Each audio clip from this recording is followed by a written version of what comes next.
PROMED, el proceso de innovar.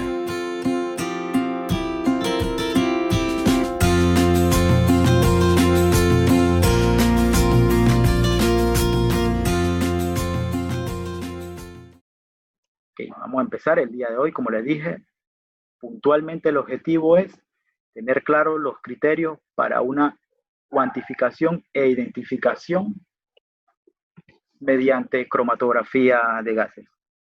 El tema de hoy lo voy a enfocar a aquellas cuantificaciones a nivel traza.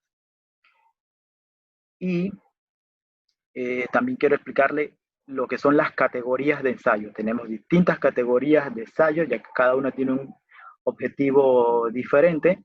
Y el día de hoy vamos a ver lo que es la cuantificación a nivel de ensayo traza.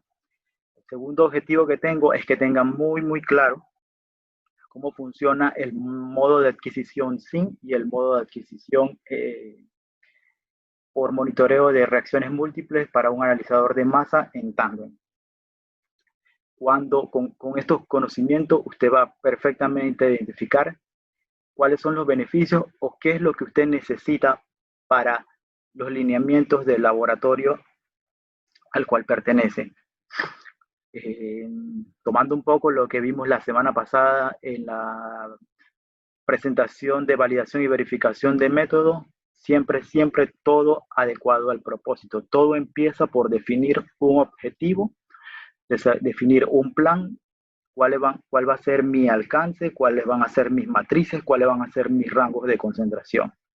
Con eso perfectamente definido es que podemos desarrollar e identificar toda la calidad de pureza, patrones e instrumentación que requerimos para la óptima implementación de un método en un laboratorio.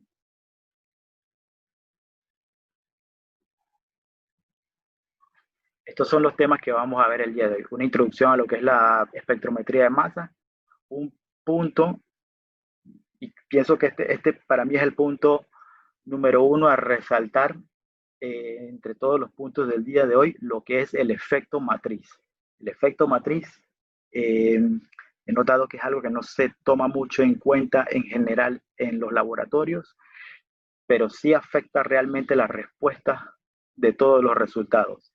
Hoy quiero que quede bastante claro y si tienen preguntas, las ponen en el chat porque apenas yo termine el punto de efecto matriz, las voy a revisar todas para aclarar la duda inmediatamente. Así que primero empezamos por una introducción a lo que es la espectrometría de masa, el efecto matriz, lo que es la cuantificación por espectrometría de masa, incluyendo ejemplos de identificación y cuantificación para un dispositivo tipo simple cuadrupolo o un instrumento tipo tándem de espectrometría de masa. En este momento no quiero llamarle triple cuadrupolo porque es el nombre popularmente conocido, aunque cuando veamos el diseño se van a dar cuenta que no son 3 cuadrupolos en secuencia. Hasta este punto quiero que lo dejen siempre como analizadores de masa en secuencia, tándem, tipo tándem. Y al final un resumen de todos los puntos que vimos. Vamos a empezar por evaluar o comentar un poco lo que ha sido a través del tiempo el desarrollo de las capacidades de detección y a lo largo del tiempo cómo se ha logrado disminuir esos niveles de concentración que son perfectamente cuantificables.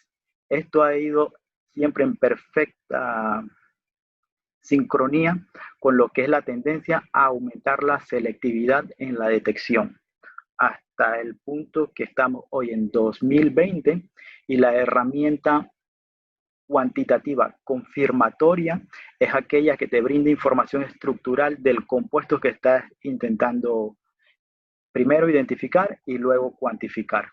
Así que en 2020 la herramienta cualitativa número 1 en el top 3 es la espectrometría de masas.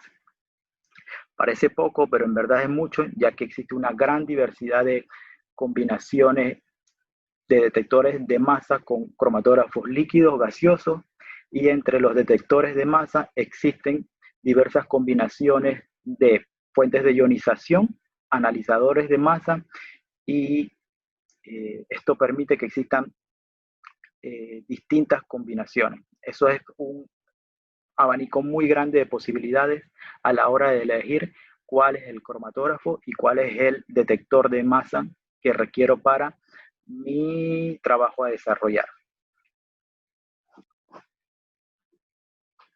Actualmente, la tecnología de vanguardia o lo más novedoso en lo que es detección por espectrometría de masa son los Orbitrap. Es un analizador de masa bastante novedoso, muy abarcador, y sería la sería el analizador de masa más novedoso que existe en el mercado. Orbitrap.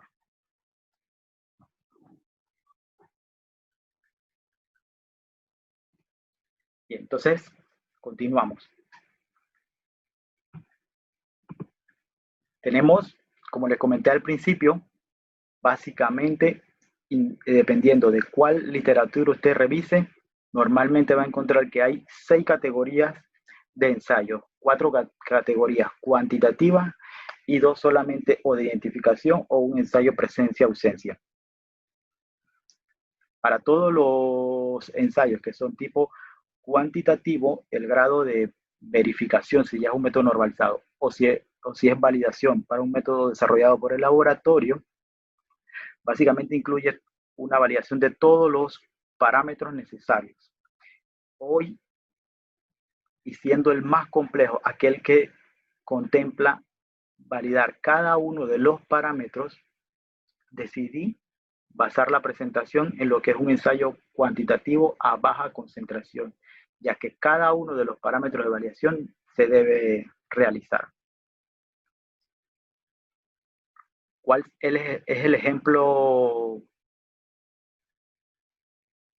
Un ejemplo más común en el cual esta categoría de método se utiliza, aplica a todo aquel ensayo en donde se monitorea que la concentración de un analito no es superior a un valor reglamentado. Con esta expresión incluye todo aquello lo que es un residuo o de plaguicida o de metal o en alimento o en una matriz acuosa. Así que es bastante abarcador el ejemplo. Ensayo cualitativo categoría 2 a baja concentración.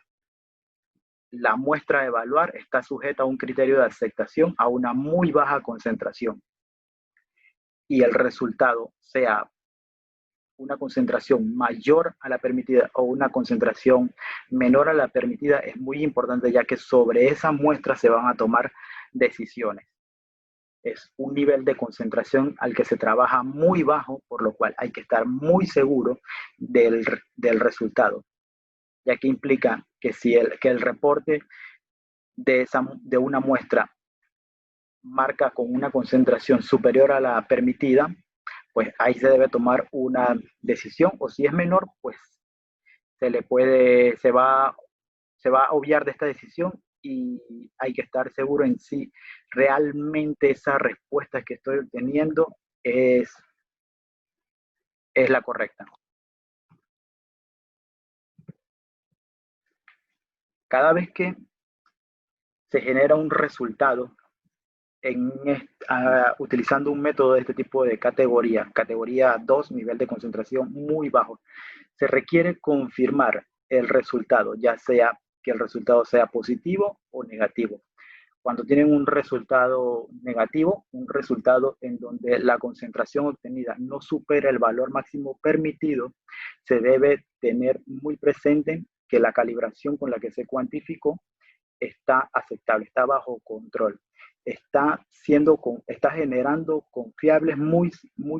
generando resultados confiables, muy cercanos al límite de cuantificación. Para una calibración aceptable, lo que normalmente he visto que se evalúa es el coeficiente de correlación o el coeficiente de determinación. De la charla de aquellos que participaron la semana pasada o los que van a participar en el segundo tema de esto, vamos a ver que más que evaluar la linealidad de una recta de calibración, hay que tener muy presente el comportamiento de lo que es la pendiente y el intersecto de esa recta de calibración. La pendiente de la recta de calibración es la sensibilidad del método y el intersecto nos muestra cuánto lo está afectando el medio. Si el intersecto se mueve mucho del origen, pues algo en el solvente está aportando a la respuesta instrumental. Si es la pendiente, podemos observar que si la pendiente aumenta o disminuye, se está afectando lo que es la respuesta en el detector. Así que la calibración aceptable va más allá de solamente monitorear lo que es el coeficiente de determinación y correlación. Mínimamente hay que evaluar la pendiente, el intersecto, y en nuestra segunda sesión vamos a ver lo que son los residuales en una recta de calibración. Cómo se deben comportar mis residuales para tener una calibración aceptable. Lo segundo es tener una recuperación aceptable, una recuperación de mis controles. Si mis controles están preparados a una concentración muy cercana a lo que es el valor que monitoreo, entonces si los resultados están dentro de la tolerancia que determine como aceptable, mis cuantificaciones están siendo aceptables. Esto para el caso de cuando los resultados son negativos. En el caso de ser un resultado positivo, hay que confirmar que realmente la muestra contiene el analito en esa concentración. Y si es positivo, es una concentración superior a aquella permitida. Entonces, es muy importante que se confirme que realmente el valor obtenido, ese valor superior al permitido, es real. Aplica el mismo concepto de calibración aceptable, de recuperación de los controles, pero para resultados positivos se debe hacer una confirmación adicional. Y esto aplica para cuando se trabaja a bajos niveles de concentración.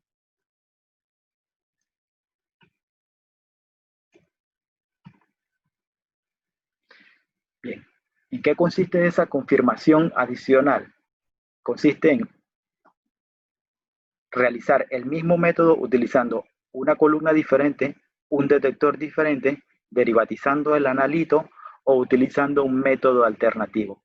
En cada uno de estos ejemplos implica tiempo y el costo asociado a realizar cada una de estas opciones. Entonces, la confirmación requiere que usted utilice un método derivatizando su analito, utilice un método alternativo, utilice una columna de diferente polaridad o utilice un detector diferente que también responda al analito que quiere cuantificar.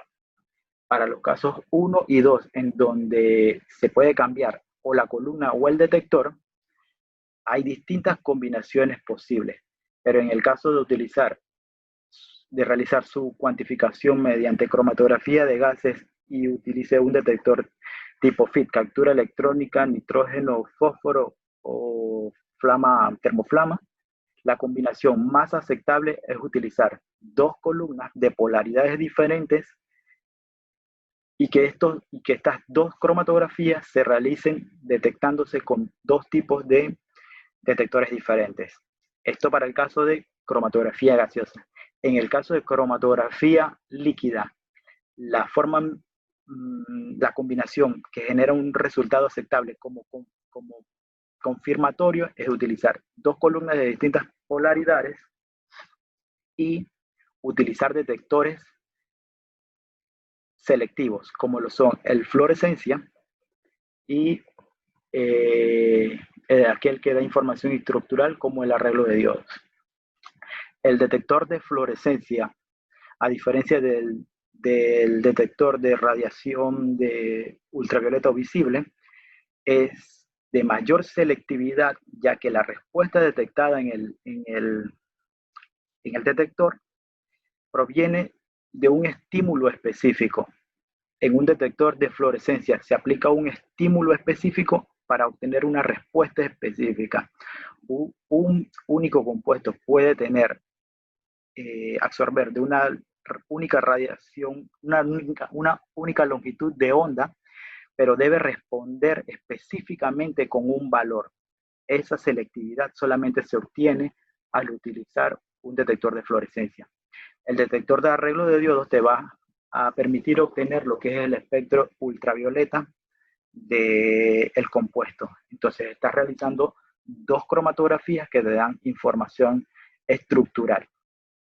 Para cromatografía líquida, la confirmación de mayor jerarquía la da utilizar combinaciones de detector de fluorescencia y arreglo de diodos. Esto para los detectores convencionales de cromatografía líquida y cromatografía gaseosa. Y aquí es donde entra lo que yo he denominado confirmación inequívoca. Una confirmación inequívoca es generar un resultado utilizando una metodología en donde la lectura o obtención de la concentración del analito en la muestra se obtiene mediante una identificación y cuantificación a partir de información estructural del compuesto. Eso es lo que brinda la cromatografía acoplada a la espectrometría de masas en todas sus distintas combinaciones. Cromatografía líquida o cromatografía gaseosa. Acoplado a un detector de masa para líquidos o para gases. Esa confirmación es inequívoca. Ahora vamos a ver por qué.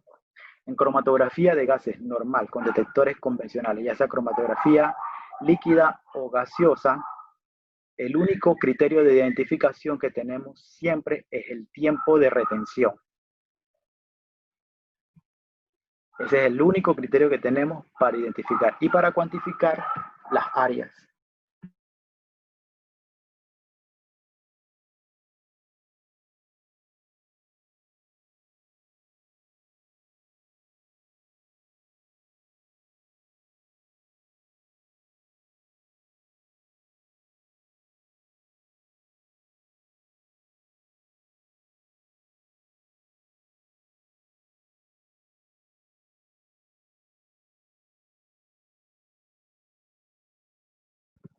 Y en el único criterio de aceptación, de identificación que tenemos en cromatografía líquida o gaseosa con detectores UV, FIT, NPD, SD, es el tiempo de retención. Y un compuesto va a tener un tiempo de retención en una columna y un compuesto va a tener que tener otro tiempo de retención en otra columna de distinta polaridad. Pero en una misma columna, más de un compuesto puede tener el mismo tiempo de retención. Así que la detección puede estar interferida por otro analito que coeluye al mismo tiempo del analito que está intentando cuantificar.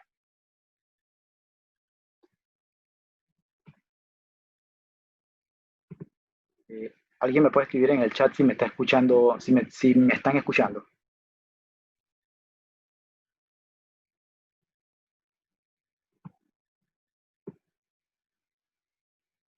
Listo, continuamos. Bien, entonces, cromatografía líquida o de gases con detectores convencionales, el único criterio que existe es el tiempo de identificación, es el tiempo de retención. Y más de un compuesto puede tener el mismo tiempo de retención. Más de un compuesto puede tener el mismo tiempo de retención, pero ahora de ver la información estructural dentro de los compuestos que están generando esa señal, es el beneficio de realizar una cromatografía con un detector que brinda información estructural. Dos compuestos pueden coeluir al mismo tiempo, pero esos dos compuestos van a tener distintos pesos, pueden tener mismo peso molecular, pero van a tener distinto espectro de masas si la fuente de ionización que se está utilizando es capaz de generar espectros de masas. Entonces, tenemos un segundo criterio de identificación adicional a que debe coeluir en un tiempo de retención, debe generar un espectro de masa igual al de la sustancia que se está buscando. Ese espectro de masa debe contener información esencial capaz de compararse contra aquella contenida en las referencias. Cuando se cuantifica se crea una recta de calibración utilizando patrones. Estos patrones generan información estructural también. La información del analito presente en la muestra debe generar información igual a los patrones utilizados para calibrar el instrumento.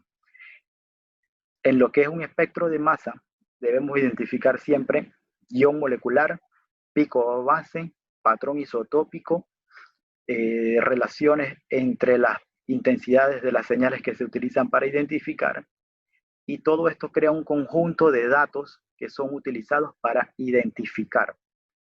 En una cuantificación inequívoca se utiliza una técnica de separación cromatográfica y una detección basada en información estructural. Tiempo de retención, ion molecular, pico o base, porcentaje de relación de los iones, patrón y patrón isotópico son todos los elementos que le permite a usted realizar una confirmación inequívoca. Va más allá de solamente comparar tiempos de retenciones. Si el detector es selectivo y brinda información estructural, no importa que otra sustancia esté coeluyendo al mismo tiempo del analito que usted está buscando. Si el analito es el mismo, pues la información estructural va a ser igual.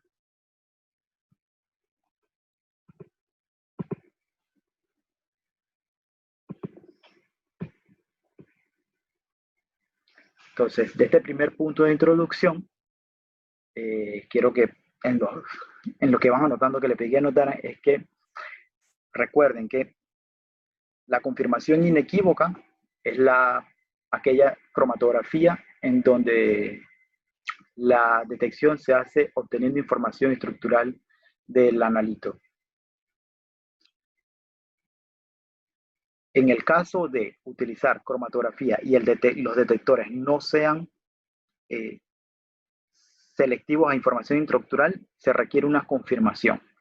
Pero si usted está utilizando como primera herramienta un dispositivo de separación con detección en donde se obtiene información estructural, entonces no se requiere una confirmación adicional. Ya su método es de la mayor jerarquía de identificación que existe.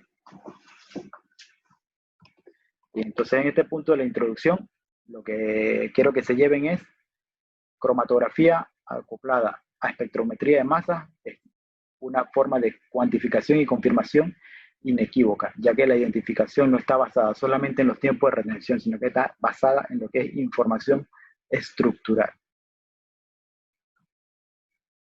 Y en este momento, antes de pasar a lo que es el efecto matriz, si alguien tiene alguna pregunta, pues puedo mirar unos segundos el chat y ver si alguien tiene una pregunta.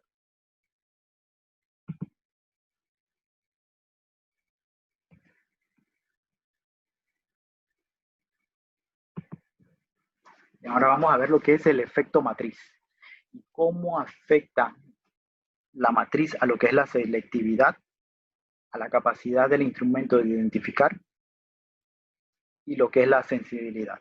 Entonces, el efecto matriz es algo muy, muy importante a la hora de implementar un método en un laboratorio.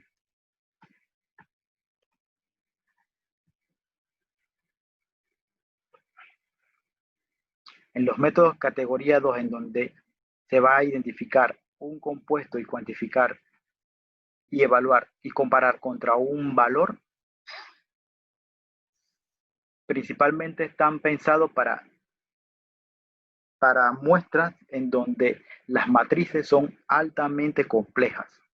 En esas matrices altamente complejas siempre hay que incluir un paso de extracción, un paso de eliminación de compuestos que pueden interferir en la lectura, y para ello existen distintos tipos de preparación de muestra, todos ellos pensados en concentrar el analito a cuantificar o eliminar lo que son las interferencias.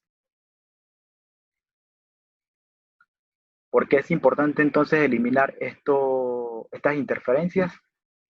Porque ellas pueden responder a nuestro detector o pueden competir contra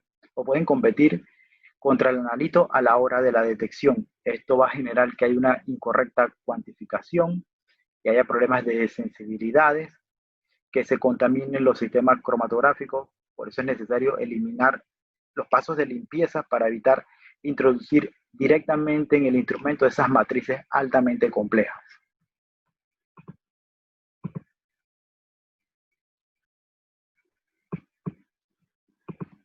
¿Cuáles son las opciones que hay para compensar el efecto matriz? Es elegir cuidadosamente los iones que se van a utilizar para cuantificar, preparar las rectas de calibración en lugar del solvente, prepararlas en lo que es la matriz, mejorar los pasos de limpieza de la muestra o utilizar métodos cuantitativos alternos. En ese mismo orden de prioridad es que se compensan estos problemas de matriz. Así que hoy vamos a ver y enfocarnos en lo que es la cuidadosa selección de los iones que se utilizan para cuantificar.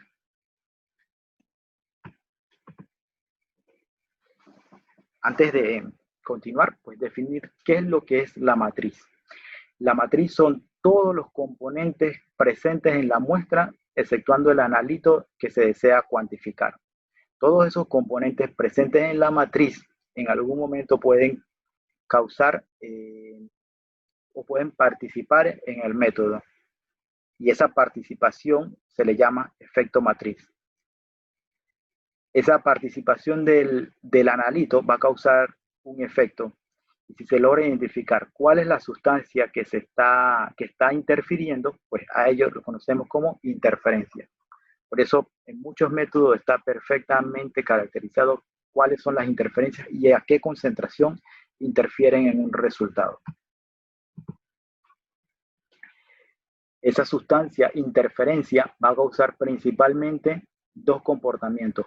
En un comportamiento, la interferencia va a competir con el analito en el proceso de ionización y en lugar de sufrir el proceso del analito, lo va a sufrir la interferencia. Como la interferencia solamente compite en el proceso de ionización y no es que tenga una carga igual o un patrón de fragmentación igual al analito, solamente va a hacer que se disminuya la cantidad de iones formados del analito que se desea cuantificar. Eso significa que la cantidad de compuesto que va a llegar al analizador de masa va a ser menor. Eso se le conoce como un efecto de suprimir la señal. En realidad, la matriz, una solución preparada de un patrón a una concentración en un solvente limpio va a tener un valor de señal.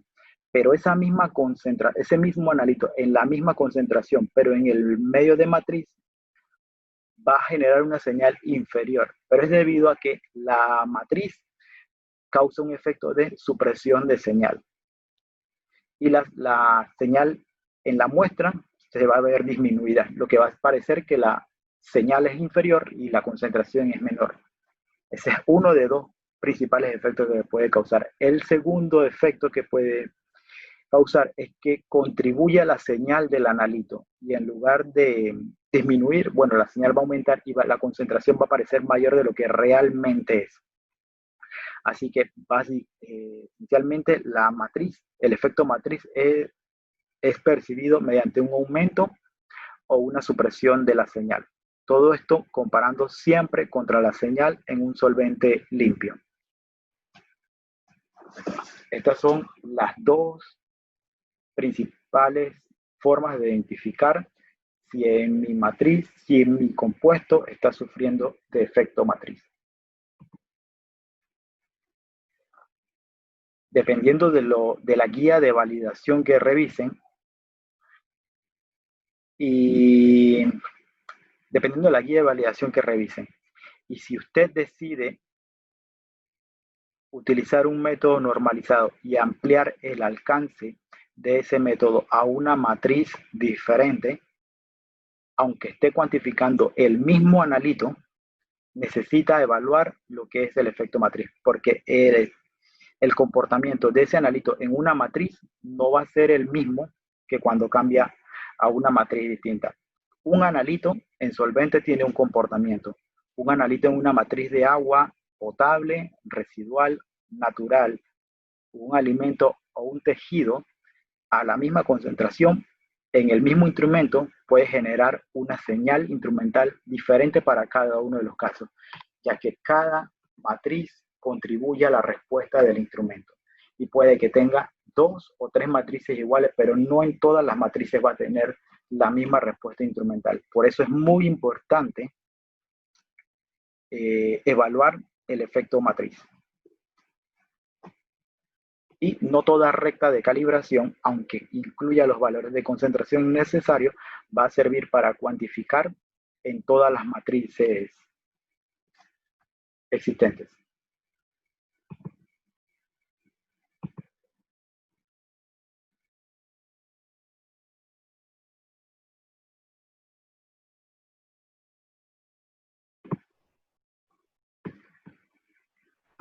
Listo. Veo que se apagó mi micrófono. ¿Alguien me puede escribir de nuevo si escucha mi voz? Bien. Juan Carlos, ya vi tu pregunta. En 5 diapositivas termino el tema de efecto matriz y te respondo tu pregunta. Aprovecho para decirle a los demás que si también tienen preguntas, las hagan. Entonces, el efecto matriz es algo que siempre se debe evaluar. ¿Por qué? Porque en un mismo instrumento, una respuesta de un analito en solvente y en 5 matrices diferentes, la probabilidad de que la respuesta sea diferente existe y se va a dar. Así que debemos evaluar siempre la respuesta del analito a cuantificar en el medio de la matriz. ¿Cómo se evalúa ese efecto matriz? Lo que se hace es preparar a la misma concentración un patrón del analito en solvente y a esa misma concentración en una matriz blanca. En una matriz que esté libre de ese analito. Y lo que se hace es comparar la señal instrumental, ya sea área o altura, del analito en la matriz versus la señal instrumental altura o área en el solvente. Esa relación entre más se aproxima a 100, menor es la influencia matricial que tiene esa matriz sobre ese analito. Ahora lo vamos a ver con números. Aquí, en este ejemplo, tenemos una lista de una serie de plaguicidas en donde se registra su valor de señal instrumental en función de la altura versus su valor de señal instrumental en una matriz blanca. Y podemos ver que todos los valores principalmente están por encima del 100%. Eso significa que la señal en la matriz aumenta mucho, aumenta inclusive en algunos casos hasta el doble. Por ejemplo, para el fentoato, al preparar el patrón en matriz, observan una señal, una altura que es aproximadamente el doble de cuando se prepara en solvente. Así que el valor de efecto matriz para ese compuesto está a un 198%. La señal en matriz se potencia hasta el doble del valor. Así que allí hay un importante efecto. Y si ven los valores en la tabla, la mayoría son valores muy elevados. Con respecto a la evaluación al 100%, entre un 80 y 120% se considera que la interferencia matricial es mínima. Si los valores están por debajo de 80% y por encima de 120%, entonces ya la matriz sí está realizando un aporte significativo, ya sea de supresión o de incremento de la señal. Aquí en este ejemplo que les presento, todos los compuestos, solo hay uno que no tiene efecto matricial. Todos los compuestos tienen el fenómeno de incremento de señal. Una forma alternativa de evaluar el efecto matricial es con la ecuación que ven en la pantalla, en donde a medida que se aproxima a 0, menor es el efecto matricial. Si ven la gráfica, el compuesto que menos efecto tiene y realmente es alto es el diclorbos y el clorpirifos. Todos los demás están muy alejados de 0. Así que en todos estos compuestos, en esa matriz, están sufriendo de efecto matricial. Y esto es la forma de ver compuesto a compuesto. Pero en una recta de calibración hay que evaluar todos los niveles de concentración de esa recta de calibración para ver si a lo largo de todo el rango de concentraciones se está viendo el aporte de supresión o de incremento de señal en esa matriz.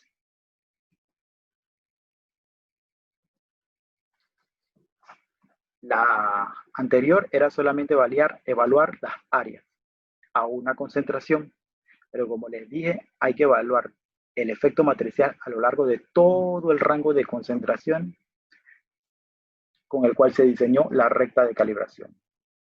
¿Cómo se ve el efecto matricial en una recta de calibración? Pues lo que se ve afectado son las pendientes. Aquí ven, por ejemplo, para el compuesto etoprofos, que en solvente la pendiente es mucho menor que en matriz. Y está claro porque la señal, como vimos en la tabla anterior, en todos los compuestos se incrementa. O sea, va a haber mayor respuesta y va a tener un mayor valor, mayor pendiente. Así que las pendientes, a la hora de evaluar si hay efecto matricial mediante las pendientes, lo que hay que ver es cómo se mueve la pendiente de la recta de calibración en matriz versus la pendiente de la recta de calibración en solvente. Puede aumentar la pendiente o puede disminuir la pendiente. Y eso le va a permitir a usted identificar si la matriz está incrementando o suprimiendo la señal. Al igual que los valores de área, entre más se aproximan a 100, menor es la interferencia matricial. Aquí, por ejemplo, para este compuesto, vemos que en solvente hay una pendiente muy parecida a cuando se prepara una recta de calibración en Blueberry. Pero ese mismo compuesto se prepara los mismos niveles de concentración en una matriz de Avogadro, la pendiente entonces disminuye, porque en esta matriz 2 sí se está comportando con un efecto de supresión. Entonces, a este punto, en combinación con lo que le comenté hace unos minutos, un mismo compuesto va a tener un comportamiento en solvente, pero eso no garantiza que en todas las matrices que se vaya a probar, ese compuesto va a tener el mismo comportamiento. Aquí si ven, hay dos matrices de alimentos. En una no hay efecto matriz, pero en la otra sí hay. Y el otro punto que quería, y esto creo que sería la primera cosa que les voy a pedir que anoten, si ven las tres rectas de calibración, tienen coeficientes de 0.99. O sea, hay una linealidad fija para los tres. Las tres, si evaluamos lo que es la linealidad, pues las tres linealidades están muy próximas entre ellas, pero las pendientes entre Avogadro y solvente y Blueberry, entre solvente y Blueberry son muy parecidas, pero en Avogadro la pendiente es muy diferente, la pendiente es menor. Así que ahí hay un efecto de supresión. Por eso es que a la hora de realizar una recta de calibración, no basta solo con evaluar la linealidad. Hay que evaluar los residuales, hay que evaluar la pendiente, cómo se está comportando, y hay que evaluar también el intercepto.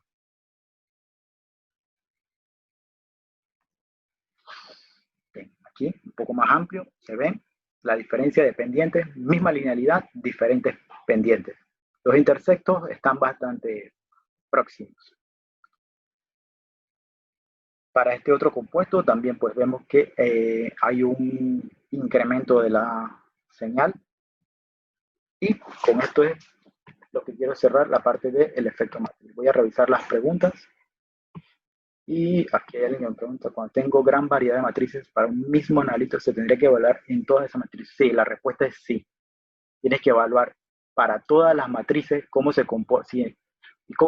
Tendrías que evaluar, si ya el método lo implementaste para una matriz y sabes que está funcionando a esa concentración en esa matriz, ya lo tienes listo. Pero eso no significa que si vas a incluir, aunque tu matriz original que sabes que funciona es de alimentos, porque los alimentos son algo muy extenso y hay distintos tipos de matrices. Varía la humedad, el contenido de grasa, si es un tejido, si es un vegetal, si es un alimento seco. Esa diversidad es lo que causa tanta variedad de matrices. Así que, aunque tengas un método montado para un analito en una concentración, en un alimento, digamos, parecido al nuevo que quieres preparar, debes confirmar en tu laboratorio que tienes un desempeño igual al que ya tenías. Así que sí, la respuesta, si ingreso una nueva matriz en mi alcance, la respuesta a eso es sí. Debes hacer un trabajo para evaluar si hay o no hay efecto matriz.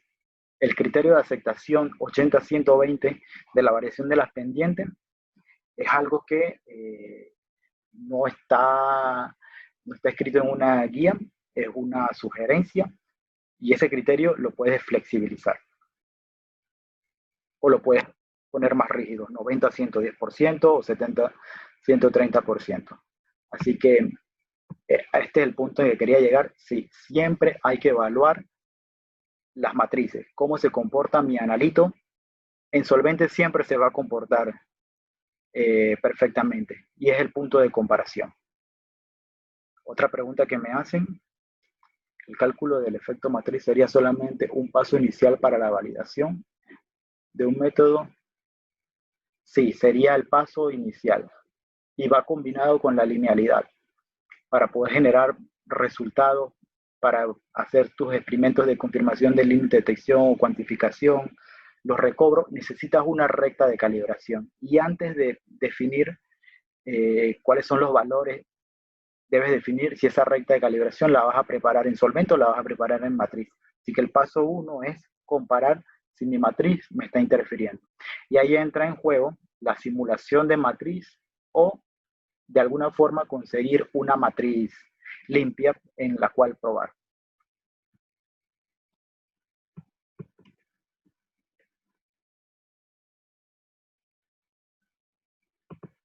Bien, entonces continuamos. Son las dos preguntas que veo. ¿Qué continuamos? Efecto matriz, método confirmatorio inequívoco. Son los dos puntos hasta ahora. Bueno, una pregunta más. Creo que será la última. Y entonces continuamos.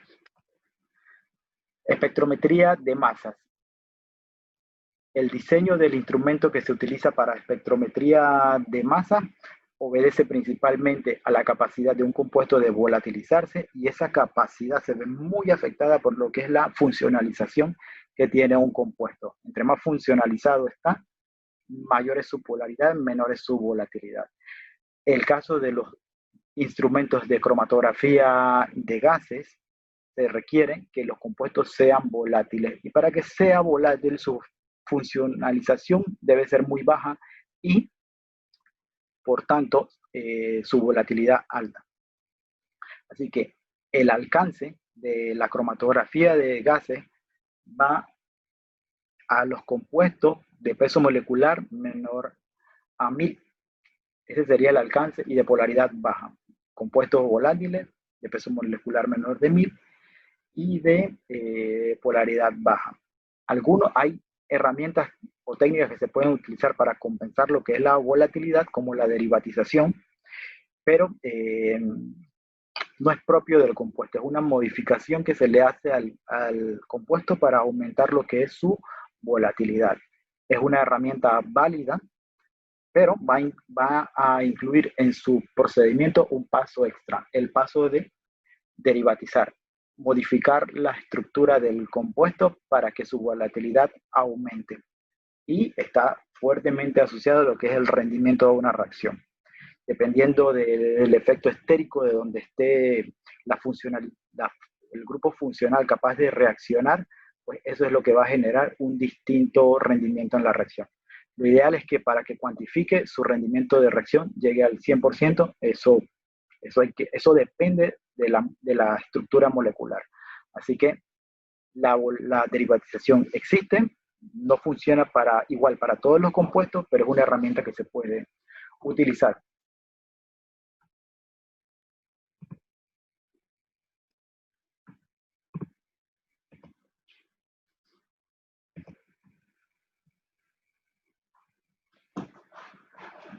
Ahora, en un detector de espectrometría de masas tenemos una zona básica y comunes a a todos los espectrómetros de masa. Un lugar donde se ioniza el compuesto, un lugar donde se enfocan los iones, un analizador de masa y un detector. En este momento vamos a ver las fuentes de ionización comunes más utilizadas para los detectores, para los cromatógrafos, para los detectores de espectrometría de masa acoplados a cromatografías. La cámara de ionización. En la cámara de ionización, lo que se hace es suministrar una cantidad de energía a la molécula y en el proceso de reordenamiento o de liberación de energía, lo que hace la molécula es fragmentarse. Fragmentarse basado en patrones de fragmentación ya muy bien definidos. En la cámara de ionización, un haz de electrones impacta su molécula, se genera un segundo electrón y una molécula cargada. Esa molécula cargada aún contiene una cantidad de energía y en el proceso de reordenamiento y de liberación de energía para alcanzar de nuevo su estado basal, la molécula lo que hace es fragmentarse siguiendo un patrón definido que depende de la funcionalización y estructura del compuesto. Al final lo que se obtiene es un espectro que puede que contenga información sobre el compuesto intacto o que contenga solamente información de sus fragmentos. Pueden ocurrir ambas cosas, que se vea el compuesto intacto y sus fragmentos o que solamente se vean sus fragmentos. Esto en el caso de una fuente de ionización electrónica. Adicional, existen otros tipos de ionizaciones, como son la ionización química. Una forma de convertir su compuesto, de ponerle carga a su compuesto, pero conservando el compuesto intacto. Lo que se hace es transferirle, generar un adducto que tiene una carga, y esa carga es la que se detecta. El adducto siempre va a ser el compuesto más un protón, más una molécula de metano o de etilo, o si se usa amonio, pues más un adducto formado con amonio. Esto sería para la ionización química positiva. En el caso de la ionización química negativa, se aumenta la selectividad ya que la carga solamente se transfiere a una molécula que tenga un heteroátomo muy electronegativo, como cualquiera de los halógenos. Así que la selectividad es la misma que en un detector de captura electrónica, solamente que lo que se ve ahora es una masa cargada. Y la única forma de que responda es que la molécula tenga un heteroátomo electronegativo. Así que la selectividad cuando se utiliza ionización química negativa aumenta. El criterio de identificación es el tiempo de retención y la capacidad de responder del analito. Si puede tener el mismo peso molecular, pero debe contener igual el heteroátomo electronegativo para que pueda responder a esa ionización. Así que en cromatografía de gases hay 3 tipos de ionizaciones esenciales. Son las más comunes: la ionización electrónica, la ionización química positiva y la ionización química negativa. La única ionización que genera espectros es la ionización electrónica. La ionización electrónica. La ionización química positiva y negativa, lo que le genera a usted es una señal en donde el compuesto está intacto. Así que lo que usted va a poder ver es el peso molecular de su compuesto y dependiendo del gas reactante que esté utilizando para formar el adducto, usted va a calcular si ese ion equivale a un ion, una masa más un protón, una masa más un metano, un nitrógeno, amonio o un etilo. En el espectro de masa, ¿qué es lo que observamos siempre? Observamos 2 señales básicas que siempre hay que buscar. Una es el ion molecular y la otra es el pico base. El ion molecular, esta sería la segunda y la tercera cosa que quiero que anoten: ion molecular y pico base. El ion molecular es la señal que equivale al peso molecular del compuesto. Cuando es ionización química, es el adducto que se forma. Cuando es ionización electrónica, lo que usted va a tener ahí es el neto peso del compuesto. Sí se mantiene, sí se conserva en el proceso de fragmentación, pero esté o no esté, lo que usted siempre va a tener es una señal de mayor intensidad. A la señal de mayor intensidad se le denomina pico base y es el fragmento que se forma principalmente en el proceso de fragmentación. Así que en todo espectro de masa siempre debemos buscar cuál es el pico base y cuál es el ion molecular. El pico base es la señal de mayor intensidad y el ion molecular es el ion de mayor peso y que equivale al peso molecular del compuesto. Siempre identificar bien cuál es su pico base. El ion molecular puede que esté o que no esté. Luego de tener claro cuál es el pico base, ya puede comenzar a identificar cuáles son sus fragmentos.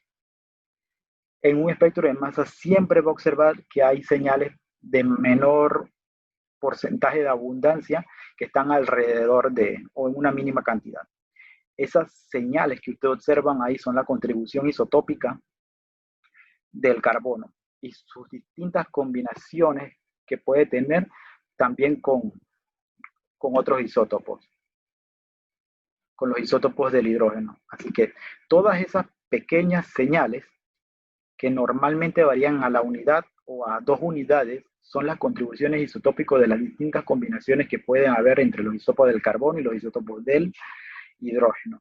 Son señales que realmente no tienen valor para elegir un ion propio de la fragmentación. Son señales que están ahí y no siempre no deben ser utilizadas para identificar fragmentos del compuesto en la cámara de ionización. Así que esas pequeñas señales que están alrededor del ion molecular o de los fragmentos de mayor intensidad son debido a las contribuciones isotópicas. Hay distintos isótopos y cada uno contribuye dependiendo de su abundancia relativa. Pero puntualmente hay 2 elementos que su abundancia relativa es mucho mayor y esta abundancia superior sí genera lo que en adelante, y quiero que anoten en este momento, es la contribución isotópica. Genera espectros con patrones isotópicos y eso siempre lo van a observar si su compuesto a determinar tiene o cloro o tiene bromo. Si su compuesto tiene alguno de estos 2 elementos, es clave que el patrón isotópico esté presente. ¿Cómo vemos ese patrón isotópico? Para un compuesto que tenga un cloro, usted va a observar una señal a 1/3 de la señal que equivale a la contribución isotópica del cloro 37. Si tiene 2 patrones isotópicos, usted va a observar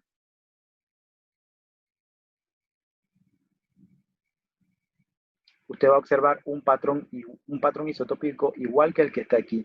3 señales, está el 60% y la otra entre 10 y 20% de la señal principal. Y así va a observar que existe un patrón isotópico si el compuesto tiene 1, 2, 3, 4 o 5 heteroátomos de cloro. Por ejemplo, el patrón isotópico para el clorpirifos tiene 3 heteroátomos de cloro. Así que puede que tenga señales o iones provenientes de fragmentos que contengan los 3 cloros, o que contengan 2 o que contengan 1. Si es un fragmento o es el ion molecular que contiene los 3 heteroátomos de cloro, usted debe observar un patrón isotópico como este que estoy señalando aquí. En el momento que pierda 2 cloros y solamente contenga 1, la señal debe tener el patrón isotópico, este que estoy marcando, que está a la mano izquierda. Una señal principal y otra a 1/3 de la altura. Veamos el espectro del clorpirifos. Aquí podemos ver el espectro de masa obtenido por ionización electrónica. La única ionización que genera espectro de masa. Ionización química positiva o negativa no genera espectro de masa, genera una señal alta de lo que equivale al ion molecular. Aquí podemos ver que para el clorpirifos, abajo dice atracina, pero es clorpirifos, podemos ver el patrón isotópico de 3,14 concuerda con el comportamiento para el cloro 2. El de 197 concuerda con 3 heteroátomos de cloro. Así que cada vez que su compuesto está presente, puede coeluir algo al mismo tiempo de retención.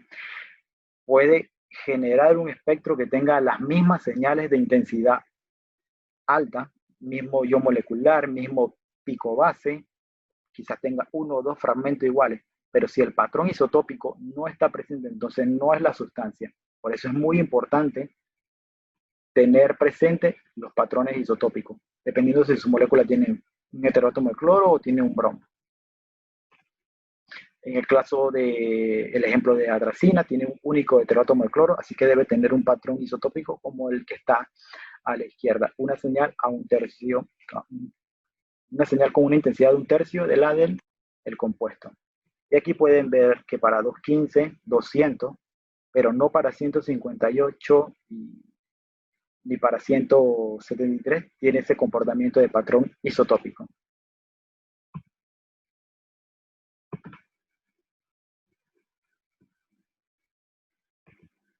Bien, eso es lo que le quería decir del patrón isotópico. Si su analito que intente determinar o algo que intente identificar ve que tiene ese comportamiento en las señales, pues tome en cuenta que va a ser debido a la presencia de un heteroátomo electronegativo que tiene isótopos de gran contribución isotópica.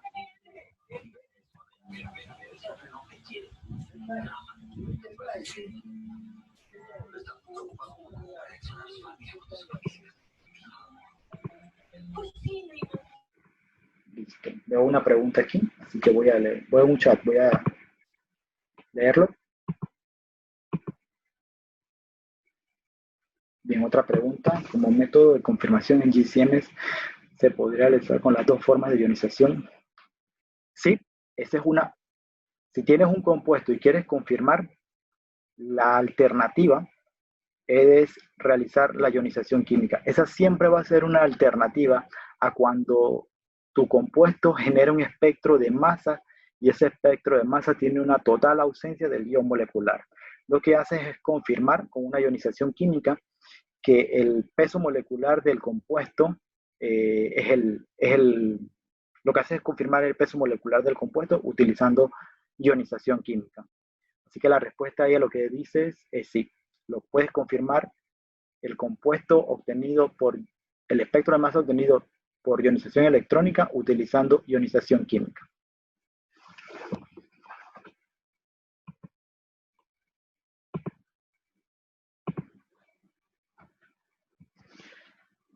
Bien, ahora segunda sección de los cromatógrafos, el analizador de masa. Y existen distintos tipos de analizadores de masa, cada uno con propiedades de rango de masa y resolución diferentes.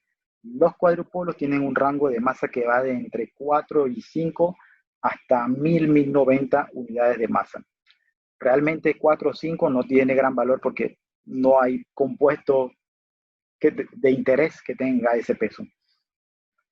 El rango de masa de un cuadrupolo es el adecuado para un compuesto candidato a cromatografía de gases, en donde se requiere que sea volátil, y para ser volátil normalmente su peso molecular va a estar por debajo de 1000.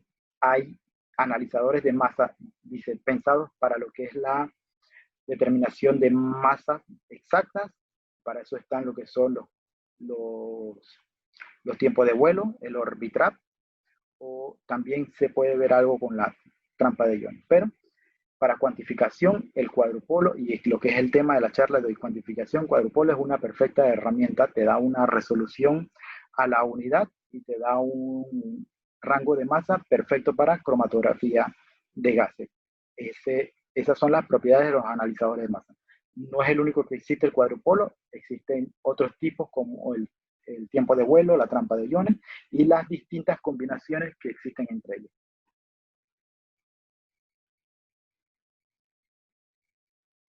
Sí, aquí aquí veo otra pregunta.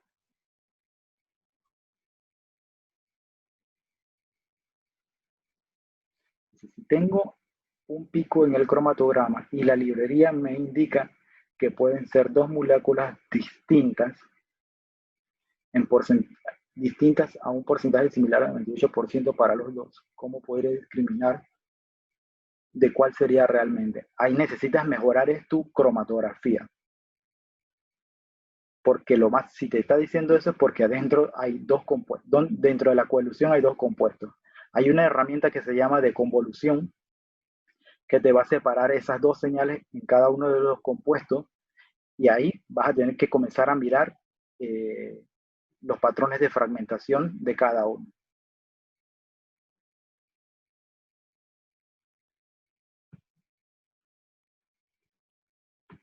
Y entonces continúo. La resolución. La resolución entre los analizadores de masa varía. La mayor resolución la tiene el Orbitrap. Luego sigue el analizador de tiempo de vuelo, la trampa de iones y por último la resolución a la unidad. Los analizadores de masa y sus combinaciones en tándem de los cuadrupolos. Así que para resolución, la mayor resolución la tienen los analizadores de masa tipo Orbitrap. Luego vienen los tiempos de vuelo, trampa de iones y por último, el de menor resolución, el que tiene resolución a la unidad, es el cuadrupolo. Eso no significa que sea un orden de prioridad o de calidad de resultados. Significa que la resolución varía. Y para cuantificar o identificar, cada uno de los analizadores de masa tiene sus propias cualidades y criterios para identificar. Si la propiedad de masa exacta es la bondad en un analizador de masa, entonces en ese analizador de masa se identifica y se cuantifica basado en la exactitud de la masa. Si el espectrómetro de masa es capaz de generar fragmentos, entonces pues se evalúa en función de la formación de esos fragmentos. Y eso da origen a las distintas combinaciones de analizadores de masa, en donde hoy, como les comenté al principio, vamos a ver las combinaciones de cuadrupolo. Un cuadrupolo sencillo o varios analizadores de masa en tándem, tipo cuadrupolo.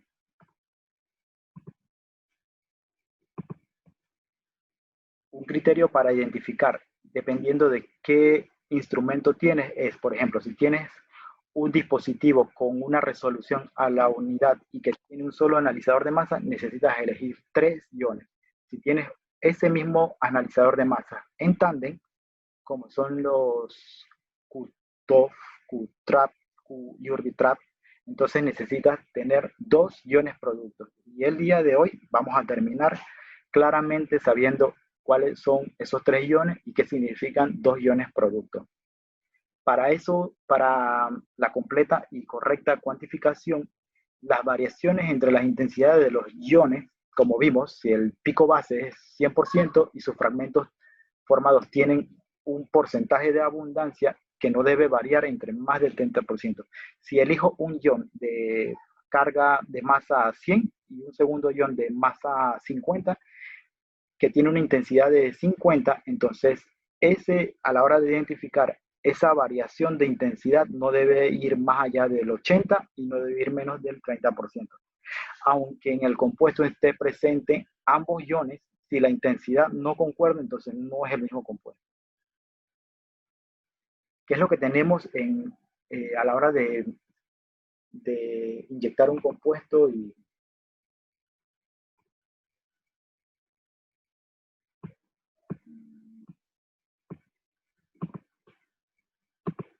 Si tenemos un compuesto, una señal instrumental, un pico cromatográfico en nuestra corrida, vamos a tener información espectral de lo que está contenido dentro de ese pico. Y eso es lo que vamos a comparar contra una librería. Dentro de ese pico pueden haber más de un compuesto porque pueden estar coeluyendo varios compuestos al mismo tiempo. Esto lo podemos compensar de dos formas. O le aumentamos la selectividad al sistema de detección o utilizamos una herramienta de convolución que nos va a permitir ver dentro de este pico cromatográfico tan intenso cuántos compuestos según la deconvolución hay dentro de él. En este ejemplo, estoy hablando un poco de lo que me preguntaron, pero en este ejemplo que vamos a ver, no utilicé de convolución porque el compuesto es algo puro. El pico cromatográfico tiene un frente, pero es por sobrecarga de inyección. Entonces, dentro de esta señal, lo que debemos observar es que si es una sustancia pura, a lo largo de todo el pico, el espectro de masa va a ser igual.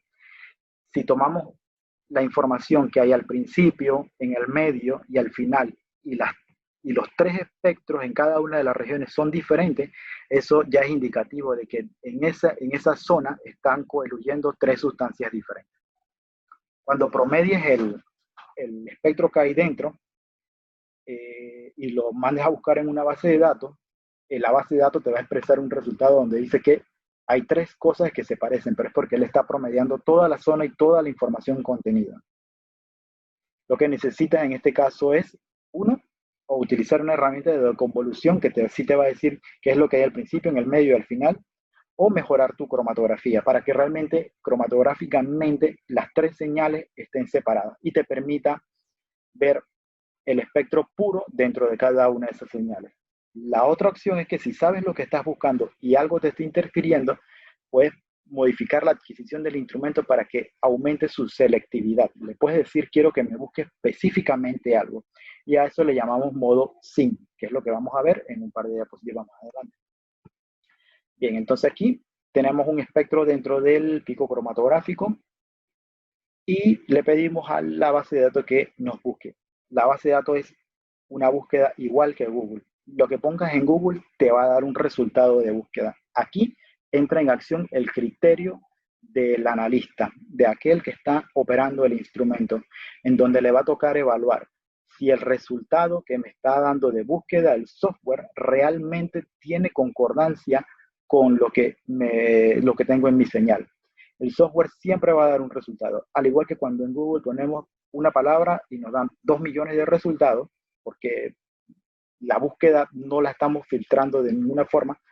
Cuando el software usted le pide que busque, él lo que hace es comparar los picos de mayor intensidad, pero esas mayores intensidades pueden ser debido a que dentro de ese pico hay dos compuestos, así que la alta intensidad de ambos compuestos se va a sumar y el software va a buscar la intensidad total, pero sin discriminar quién es de quién. ¿Cómo se compensa eso? Aumentando la selectividad en un modo SYN o utilizando un software de convolución. Si es una sustancia pura, como vimos, el espectro de masa tiene que ser el mismo a lo largo de todo el pico cromatográfico. Si el compuesto ya tiene el mismo tiempo de retención, mismo pico base, ion molecular y fragmentos de mayor intensidad, ahora lo que hay que hacer adicional es evaluar los patrones isotópicos y la relación de intensidad de los iones. Aquí, por ejemplo, ven que el ion 215 es aproximadamente el 50% del de 200. Si así es en el espectro de referencia y así lo obtuvieron al adquirir la corrida del estándar, cuando corran las muestras, esa intensidad, si es el analito, se debe mantener igual. Si tienen una señal de 200, que es de la misma intensidad que 215, aunque estén las dos señales, esas intensidades no son iguales. Por lo tanto, ese no es el compuesto. Deben concordar tiempo de retención, patrón isotópico, relación de los iones pico base, ion molecular y fragmento. Por eso es que la cuantificación utilizando un detector que da información estructural es una poderosa herramienta. Aquí lo que vemos, patrón de 200. Lo que debe hacer el analista es evaluar si el primer resultado realmente concuerda. Aquí, pues en este caso sí sabíamos que el compuesto, sabíamos cuál es la identidad del compuesto que estamos buscando y realmente concuerda. Su ion molecular de 215, su pico base de 200, los fragmentos de 173, 58, eso concuerda perfectamente. Así que en este caso concuerda todo. Y el patrón isotópico está presente ahí. Así que en este caso la identificación es inequívoca. Cuando vayamos a hacer una cuantificación, lo anterior era la identificación, debemos elegir cuáles son esos tres iones que vamos a elegir para cuantificar. Y aquí, por ejemplo, 200, 215 y 173 son tres iones perfectos para afinar lo que es la búsqueda aumentar lo que es la selectividad en la búsqueda del compuesto. Y es lo que nos indica el método de la guía de referencia que les mostré hace un minuto. Cuando utilizas un dispositivo, un analizador de masa con una resolución a la unidad, debes elegir 3 iones. Y esos 3 iones no debe variar su relación más del 30%. Y esos 3 iones tienen que tener información estructural. Si tienes el pico base, si tienes una señal que equivale al pico base, perfecto, puedes utilizar esa. El guión molecular también lo debes utilizar. Un fragmento de importancia y que le puedas dar una explicación a cómo se forma también es otro guión clave a elegir. Así que estos son los 3 iones que hay que mirar, siempre observando el patrón. Este criterio es propio del operario del instrumento. Su experticia en espectrometría de masa es la que le va a permitir a él elegir perfectamente cuáles son los iones. Y lo otro muy importante, deben ser iones que no interfieran con algo que está en la matriz. Esta es la parte donde es clave evaluar si los iones que elijo son afectados por la matriz. Por eso, iones como 44 y 58, que son muy abundantes, en lo que midas siempre vas a tener una señal 44 y 58, algo de peso molecular muy bajo. No es buen candidato como ion de cuantificación, aunque 58 tiene una intensidad muy alta. Algo va a competir contra él y va a causar interferencia. Bien, entonces estos serían los 3 iones y que la relación entre los iones no sea superior al 30% con respecto al espectro de masas de referencia. Si eso se lo decimos al instrumento como condición de búsqueda, como condición de identificación para generar un resultado, va a utilizar ese mismo criterio. Y si ven aquí en la tabla, esta es la evaluación de un patrón. No encontró el molinato porque dice que aunque encontró los iones, la relación entre los iones no concuerda, así que ese no es el compuesto. Aunque el software identifica el tiempo de retención, la presencia de los fragmentos, aunque todo eso concuerde, si no concuerda la relación entre iones, entonces no es el compuesto y el software uno lo configura para que tome esa decisión. De todos modos, uno como analista tiene la experiencia para entrar a la señal, ver el espectro obtenido y confirmar que realmente eso es así o que algo en el software está mal.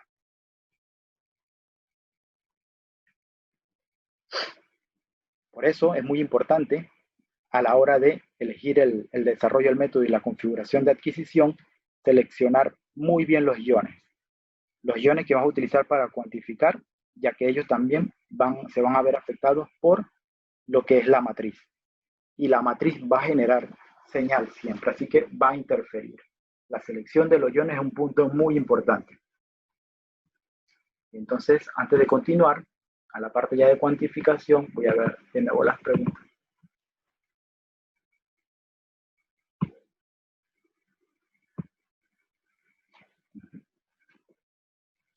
Bien, tenemos otra pregunta. Dice, si inyecto un estándar de 5 compuestos y el cromatograma queda resuelto completamente, pero 2 picos distintos de la librería. Sí, eso ya me estás dando más información, porque ahora sí me estás diciendo que es un estándar. Antes pensaba que era una muestra, pero esto que me aportas en la descripción ayuda mucho. Si es un estándar de 5 compuestos y tiene 5 señales, pues ahí no hay más nada, son esas 5 señales. Así que cada compuesto debe estar puro. Entonces luego buscas en la librería y te dice que hay 2 del mismo del 99. Me dice que son los mismos en un porcentaje del 99%. O sea que a los 2 los reconoce como igual. Si son 5 estándares, en ese momento sabes quiénes son cada uno. Ojalá alguno de esos 2 que te está mostrando el 99% sea realmente el componente. Si hay otra cosa que te está apareciendo ahí y tu sustancia es pura, están ocurriendo 2 cosas. O algo en el solvente está causando esa interferencia o algo en el instrumento está aportando a esa señal. Pero si estás inyectando un patrón, debes tener un espectro de masa lo suficientemente claro para que lo puedas identificar. Lo otro es que al igual que en Google, la respuesta no esté dentro de la librería. También tienes que evaluar si esa librería realmente contiene el compuesto de ese estándar. Seguro tienes la librería más completa, así que debería estar. Ahí lo que tienes es un problema de identificación, pero es propio. O sea, no hay duda de la pureza del compuesto ni del solvente en que estás preparando. Algo está aportando a esa señal y está causando y está colocando fragmentos que interfieren en la identificación de la base de datos.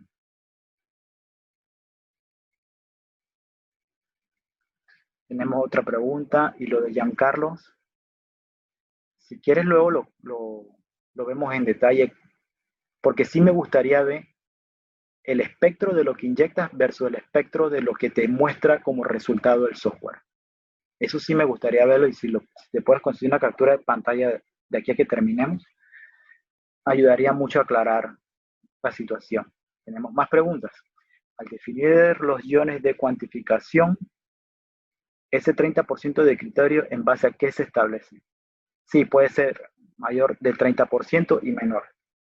El 30% se los muestro como una guía de referencia para que tengan definido para que tengan claro que hay que definir cuánto es lo más que se puede diferenciar millones en la muestra con respecto al patrón. 30% realmente es un valor grande. Si lo subes hasta 50% y en un ion, uno de los iones que estás monitoreando tiene una abundancia de 80% con respecto al pico base, si él es 50%, él puede estar, si él es el 80% y le das una tolerancia de 50%, él puede estar desde 130% más grande que el pico base hasta 30% menor que su propia señal. 50% es bastante grande. Ya 30% es grande.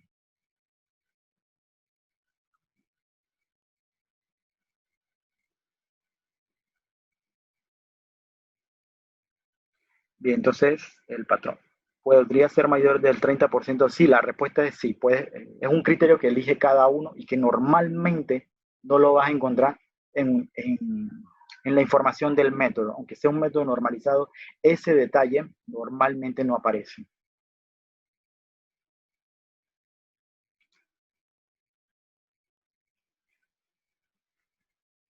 Sí, bueno, listo. Esas son las dos preguntas que veo. Ahora vamos a continuar a lo que es la cuantificación por espectrometría masa. Bien, como vimos, para espectrómetro de masa cuadrupolo sencillo, se eligen tres iones que deben estar muy bien pensados. Pero cuando el instrumento es tipo triple cuadrupolo, se deben elegir 2 iones producto. No es algo tan común tener en Panamá un equipo tándem, así que esa es una de las razones por la que elegí este tema de charla y compartirle a ustedes cómo se alimenta de información un espectrómetro de masas tipo tándem. Y aquí creo que para muchos está entrando en acción este término de 2 iones productos. Vamos a ver qué son esos iones productos. Como vieron en la referencia anterior, se eligen 3 iones producto y las intensidades de las relaciones de los iones no debe ser mayor del 30% cuando se usa un analizador de masa sencillo o tándem. Para analizadores de masas tipo sencillo, los 3 iones se obtienen de los 2 distintos tipos de adquisición que tiene un analizador de masa sencillo.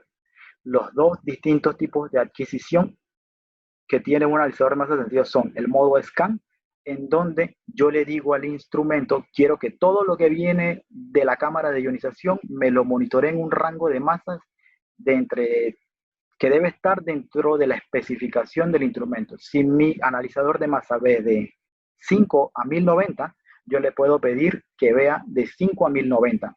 Pero si yo estoy seguro que todo lo que estoy metiendo no tiene un peso mayor de 500 y quiero aumentar su rendimiento, le puedo pedir al instrumento que solamente me haga barridos de 50 a 400 o de 60 a 500. Yo elijo en qué rango de barrido voy a obtener, en qué rango voy a barrer las masas. Y eso es lo que me va a generar a mí el espectro de masa. El rango del espectro de masa que obtengo lo determina el rango de barrido que yo le impongo en la configuración al equipo. Normalmente estas características sí la da un método de referencia y si no se usa un método de referencia, pues es algo que el operador debe seleccionar. ¿Cuál es el rango de masas? Ok, estoy trabajando metabolitos primarios. Yo sé que todos son pequeños, así que voy a utilizar un rango de masa para que me incluya todas las masas de esos tipos de metabolitos. O estoy trabajando algo más grande, así que voy a ampliar mi rango de masa. Ese es lo que hay que definir en el modo de barrido. En ese modo de barrido se obtienen los espectros de masa. Ese modo de barrido es el que te permite obtener espectros para luego comparar contra bases de datos. Y tomen en cuenta que si su base de datos está construida o adquirida en un rango de masas de entre 50 y 700, pues lo ideal es que usted compare o adquiera en un rango muy, muy similar. Así que esta es otra cosa que pueden apuntar. Averiguar mi base de datos, la información que contiene, en qué rango de masa se obtiene. Porque lo otro es que si elijo un rango de masas muy pequeño, de 300 a 500, cuando busquen la base de datos, no va a encontrar nada que esté más allá de 500, ni que esté por debajo de 300. Así que muy importante es definir cuál es ese rango de barrido. El otro modo de adquisición en un cuadrupolo sencillo es el monitoreo de los iones. En ese le pido al instrumento que únicamente esté mirando los iones característicos o que elegí para identificar. No funciona como el barrido que ve todo, sino que selectivamente él va a buscar iones específicos. Esta es la forma en que el analizador de masa cuadrupolo potencia su función cuantitativa. El modo de barrido es la poderosa herramienta cualitativa que te permite comparar contra una base de datos, y el modo SIN es su poderosa herramienta cuantitativa que te va a permitir aumentar tu selectividad y cuantificar los compuestos. Todo un instrumento actual tiene la capacidad de combinar ambos modos. Te permite realizar barrido y monitoreo simple de iones, todo al mismo tiempo. Aquí ahora vamos a ver un ejemplo. Este es un método para lo que es geosmina y sobornol. Son los compuestos que cuando llueve normalmente identificamos como olor a tierra. Tienen un olor desagradable. En una muy, muy baja concentración ya son percibibles al olor. Uno de esos compuestos es la geosmina. Aquí vemos el espectro de masa de la geosmina. Tiene un pico base a 112 y una cantidad de fragmentos importantes, de los cuales yo elegí 125, 149. 111, aunque tiene una intensidad mayor, no lo elijo porque eso es una diferencia de una unidad. No tiene valor informativo, ya que esa señal aleatoria o alrededor de 112 son debido a las contribuciones isotópicas. Esto sí es algo que le pido que miren siempre. Todos los software buscan cuáles son los iones más abundantes, pero esa abundancia puede venir del patrón isotópico, Y como vieron, cuando hay presencia de cloro o bromo, va a haber una diferencia, va a haber un patrón isotópico y la señal del patrón isotópico varía en una unidad. Así que él va a tomar esas dos señales, cuando realmente solamente una es la que tiene información estructural. Así que les pido que de esta charla adelante, pues miren con más detalle y no confíen tanto en lo que dice el proveedor y el fabricante. Son muy bonitas las herramientas de automatización, pero se puede acostumbrar a utilizarlas. Y el criterio del analista siempre se va a imponer. Su experiencia y su conocimiento le permite a usted tomar decisiones. Y algo como tomar una señal del patrón isotópico es algo que el software siempre lo hace. Esa señal de 111, si en la programación automatizada de elección de iones la hace con el software, él la va a tomar porque es la más abundante. Bien, ahora hacemos una inyección de un mix que tiene un estándar interno, geosmina y soborniol. Y la geosmina debe diluir en un tiempo por aquí alrededor de 25 25-45. Si ven, en ese intervalo hay dos señales que podrían ser. Y lo que estamos viendo en la pantalla es el cromatograma de la corriente iónica total. Es el cromatograma que incluye todos los iones que el instrumento puede ver. Así que él me está viendo todo. Y ese todo incluye la matriz. Así que él me va a monitorear mi analito de búsqueda o mi patrón, más todo lo que está presente en la matriz. Y si lo que está presente en la matriz tiene una concentración mayor a lo que estoy buscando, pues esa señal va a ser superior a mi señal del analito.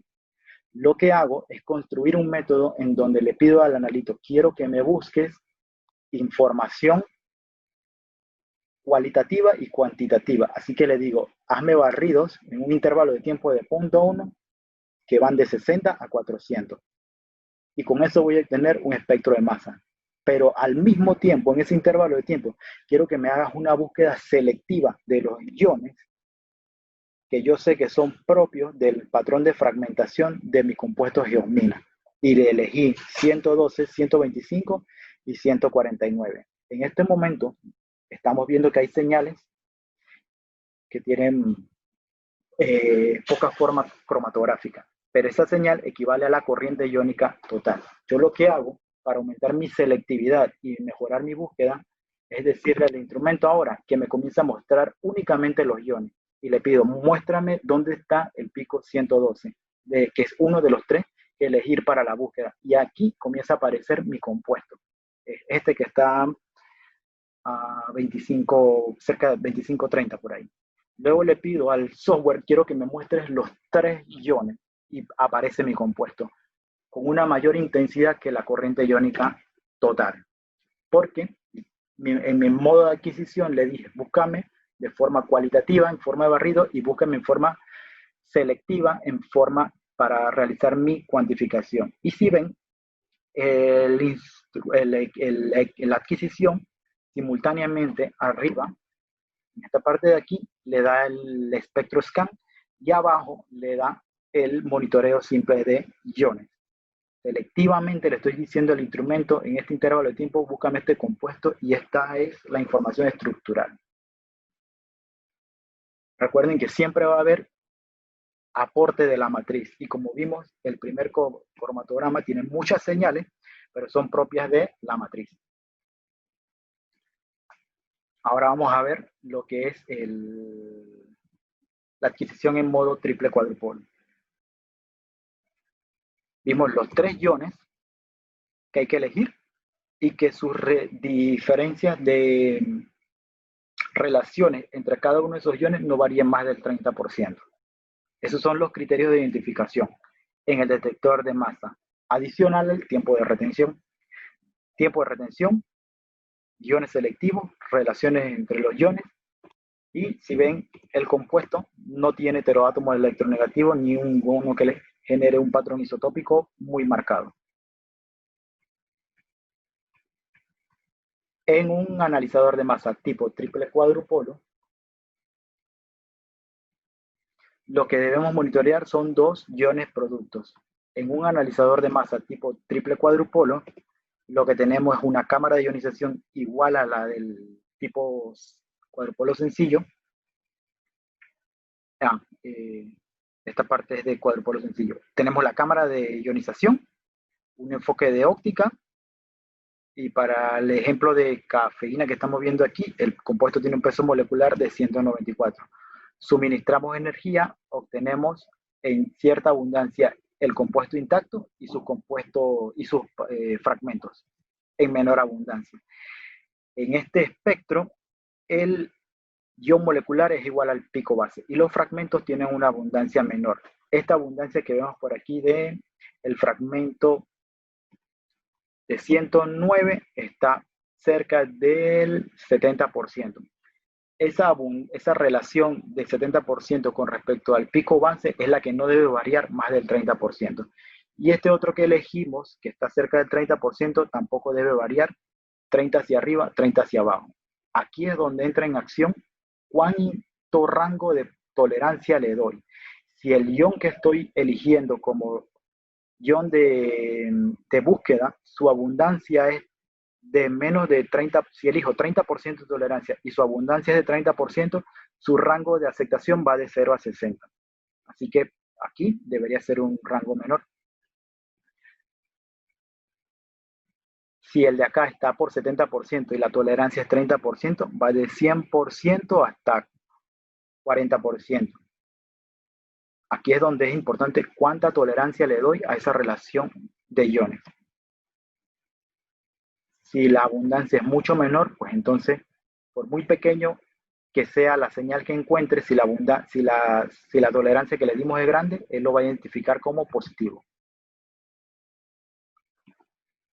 Aquí vemos una tablita en donde están los 3 iones que se eligieron, 200, 215, 173. Y esa es la información de búsqueda. En la información de adquisición, él tiene que encontrar esos mismos 3 iones en el mismo tiempo de retención y si todo esto concuerda, entonces el compuesto es positiva, es un resultado positivo.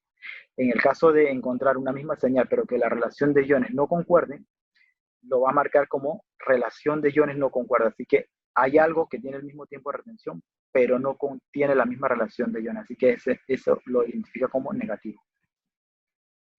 Para un equipo analizador de masa sencillo, los dos modos de adquisición son scan y SIM, uno cualitativo, el otro cuantitativo. Se puede programar que esa información sea simultánea. Le puedo programar al equipo, quiero que me adquieras en un intervalo de tiempo espectros de masas para identificar y comparar contra base de datos, y quiero que también selectivamente me busques iones para cuantificar. Eso sería para los analizadores de masa tipo cuadrupolo. Para los analizadores de masa tipo tándem, se sigue conservando la opción de el modo scan, pero ahora se introduce el concepto de monitoreo de reacciones y se puede monitorear más de una reacción. Por eso se monitorean reacciones múltiples, reacciones que ocurren simultáneamente. Al igual que en un equipo sencillo, se pueden monitorear al mismo tiempo eventos de reacciones múltiples y de barridos. Para la parte de adquisición de información, vamos a utilizar el mismo compuesto de cafeína como ejemplo.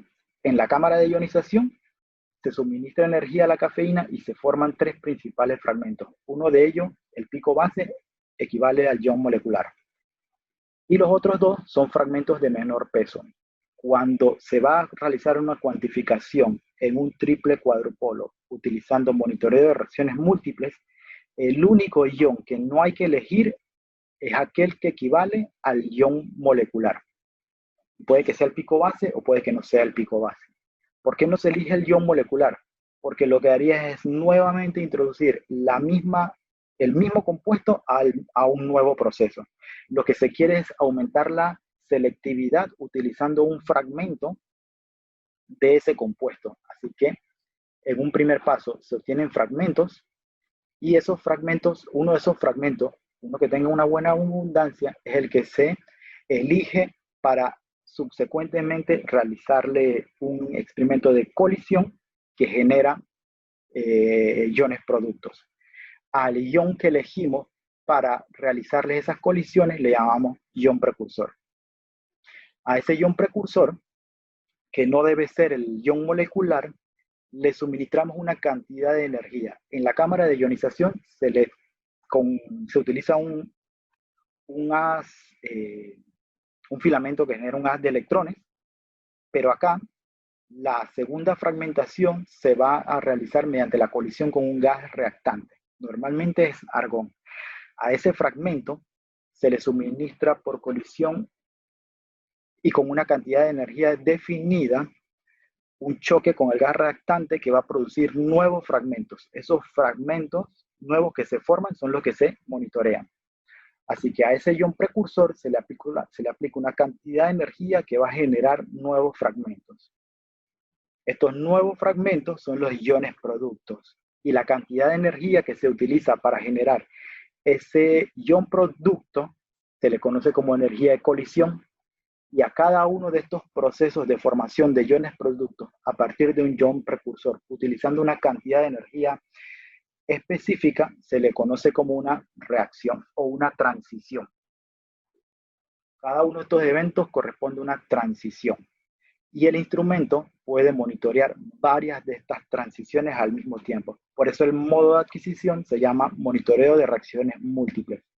Como vieron en el método de referencia, indica que mínimamente se deben utilizar 2 iones productos. Así que mínimamente hay que evaluar la formación de esos 2 iones productos, eligiendo un ion precursor y que ese ion precursor no sea el ion molecular. Esto solo aplica a cromatografía de gases, que es la única fuente de ionización que genera espectro. Cuando es cromatografía líquida, la cámara de ionización no genera fragmentos, genera un aducto al igual que en la ionización química. Entonces solamente se elige el único ion que equivale al compuesto, se le aplica energía y se obtienen los iones productos. Esa es la diferencia entre un analizador de masas tipo tándem de cromatografía líquida y uno de cromatografía de gases. En cromatografía de gases es más complejo porque debes elegir un ion precursor proveniente del espectro de masas. Aunque si tienes una fuente de ionización química, puedes utilizar únicamente el ion molecular porque la ionización química produce únicamente un ion que equivale al ion molecular. Bien, entonces, monitoreo de reacciones múltiples. Esas reacciones múltiples equivalen a las transiciones que permiten generar iones productos a partir de un ion precursor utilizando una energía específica. Y esa energía no es la misma para cada transición. Cada transición tiene su valor de energía y es algo que hay que optimizar en el método. Como vimos, no les dije al principio, no me gusta llamar a los instrumentos triple cuadrupolo porque no hay 3 cuadrupolos en línea. Hay un primer analizador de masa tipo cuadrupolo que puede funcionar como modo scan o aplicar un monitoreo selectivo. Y hay una segunda sección en donde ocurre la colisión a los fragmentos. Esa es la celda de colisión. Hay un Q1 que equivale al analizador 1, hay un Q2 que equivale a la celda de colisión y hay un Q3 que equivale a un segundo analizador de masas. ¿Cuál es la diferencia entre el triple cuadrupolo y el simple? Pues en el monitoreo de reacciones múltiples, las interferencias químicas se minimizan al máximo. El efecto matriz pasa a ser algo que el propio instrumento comienza a filtrar. La selectividad que obtienes al elegir un fragmento de un fragmento de tu espectro de masas es muy específico. Puedes tener un analito que eluye en el mismo tiempo, pero ese analito debe generar, aparte del ion molecular, debe generar un fragmento de un valor específico que estás predefiniendo. Ese precursor le vas a aplicar una cantidad de energía que te va a generar unos iones productos de unos valores específicos. En cada uno de estos puntos estás utilizando masas específicas y la probabilidad de que los fragmentos o de que la interferencia genere este mismo patrón es mínima. Así que la selectividad y la interferencia o los problemas de efecto matriz se minimizan mucho cuando utilizas un monitoreo de reacciones múltiples. La selectividad aumenta muchísimo. Esa es una de las diferencias con un detector de espectrometría de masa que solamente adquiere información en modo SIM. Ambos son altamente selectivos, pero entre ellos dos el tipo tándem es de mayor selectividad. Así que ambos son, esta es otra cosa que quisiese que anotasen, la selectividad es muy alta en ambos equipos, pero entre ellos dos la del monitoreo de reacciones múltiples es superior. Ahora, eso no significa que lo que hay que adquirir siempre es un tipo tándem. Si sus matrices que van a trabajar no son tan complejas, un GCMS va a funcionar muy bien. Si sus matrices que va a trabajar son altamente complejas, son distintos tipos de matrices altamente complejas, pues la elección ideal, si tiene el presupuesto, es un tipo tándem. Aunque el single le va a funcionar, lo que necesita es aumentar el paso de limpieza para antes de introducirlo a su equipo tipo cuadrupolo sencillo. En el tipo tándem no significa que la señal se incrementa, significa que el ruido se minimiza. Esto le permite a usted adquirir niveles de concentración, mejorar la relación señal-ruido y permitir generar señales de patrones de mucha menor concentración con una buena intensidad de señal.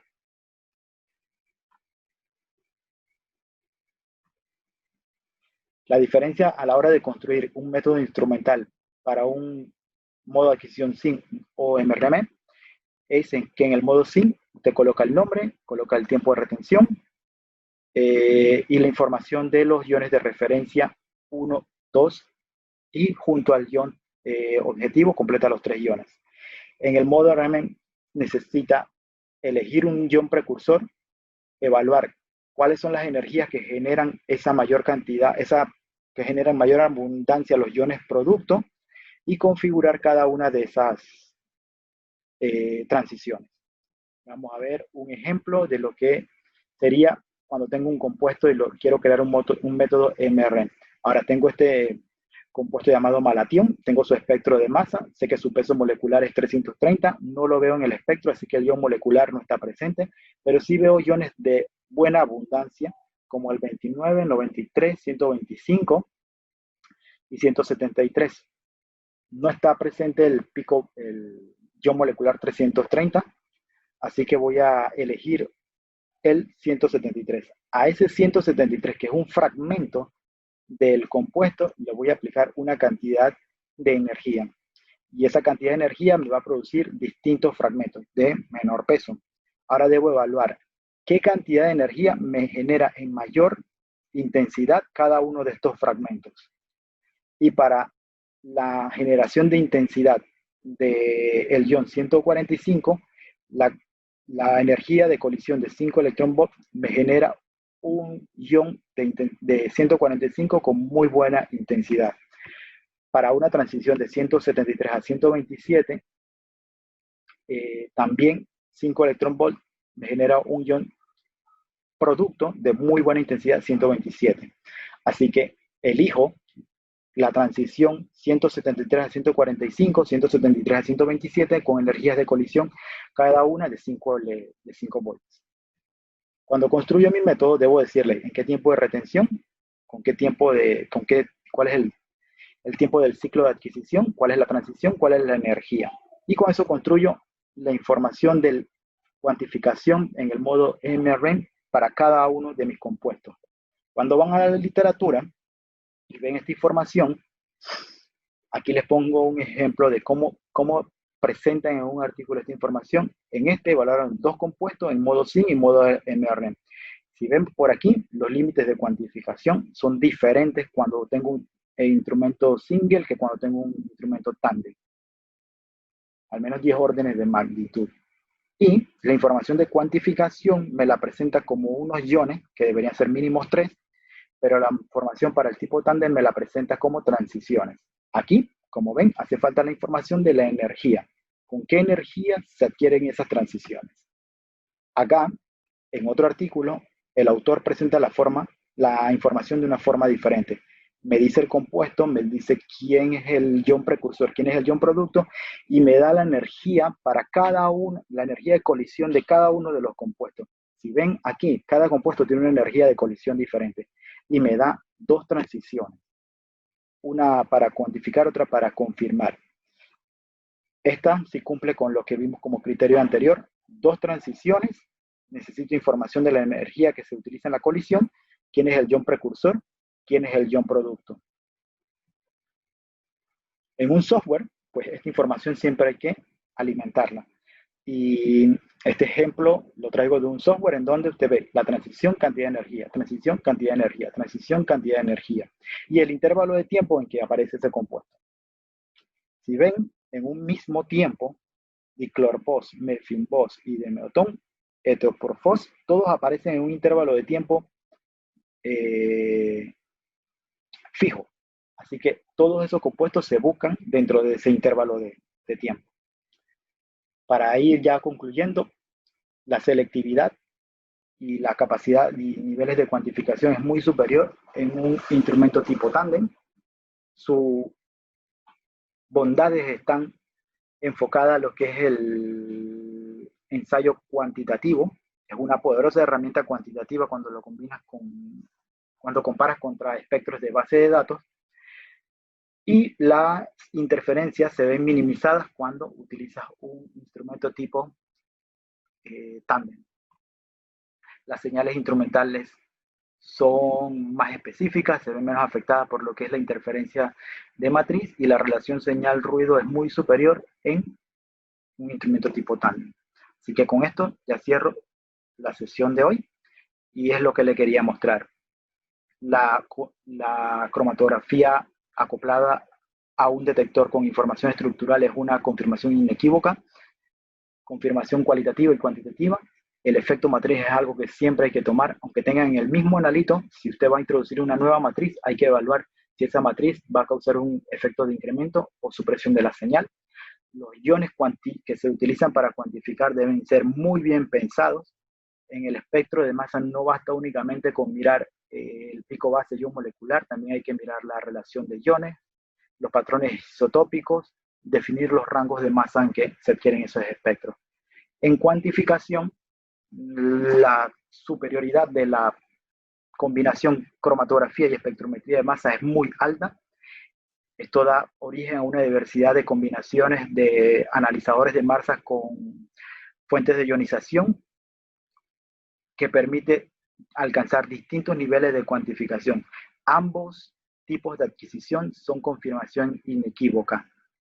Para matrices muy complejas se desarrolló lo que es la cuantificación mediante el monitoreo de reacciones múltiples, aunque también tiene otros fines. Monitoreo de reacciones múltiples utilizando instrumentos tipo tándem es muy útil cuando su matriz es altamente compleja. Si tiene el presupuesto, lo puede adquirir. Si su matriz es compleja y solamente tiene un instrumento tipo cuadrupolo sencillo, entonces va a requerir usted hacer un trabajo muy exhaustivo de limpieza de matriz para garantizar que cualquier interferencia se va a eliminar y que su analito no va a tener competencia a la hora de ser detectado.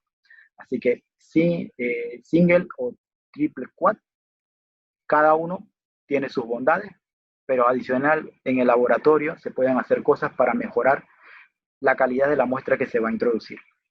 Esos serían los comentarios finales que les digo. Y hay tantas matrices que cada una requiere una evaluación diferente. Aunque vaya a determinar en todas estas matrices un analito, una recta de calibración, estoy seguro que no le va a funcionar para todo el monitor. Al igual que el criterio del rango de concentración en el que usted va a buscar, no va a ser igual para todos. Y con esto cerramos la sesión del día.